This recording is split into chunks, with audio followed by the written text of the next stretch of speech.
thank you for purchasing this course on Udemy. If you are not watching this course on Udemy, then come to udemy.com. This course is being updated regularly.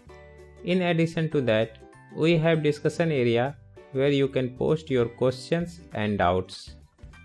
So before we get into nuts and bolts of how to install WordPress on cloud hosting, we should talk about what is Linux and why Linux server is better than Windows server.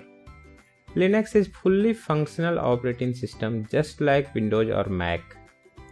And just to remind you, operating system is a software layer between hardware and the software we use to get something productive.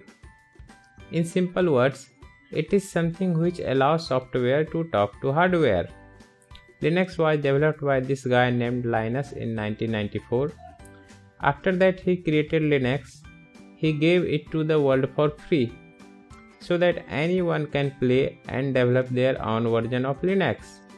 People as well as company came forward and grabbed that opportunity to develop their own version of Linux, which was named as distros or distribution of Linux.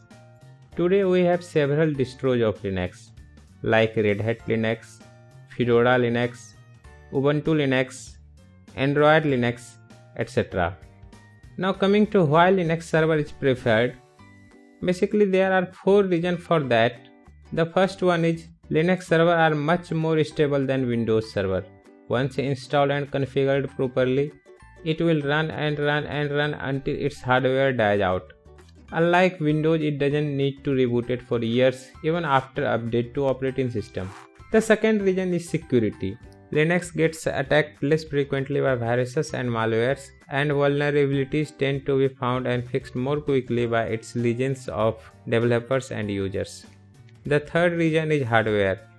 We can deploy Linux server on any hardware, whether it has 120 MB of RAM or 256 MB of RAM. It is slim, trim, flexible and scalable, and it performs admirably on just about any computer, regardless of processor or machine architecture. The fourth reason is total cost of ownership. Since the software is generally free, we only need to bear hardware costs.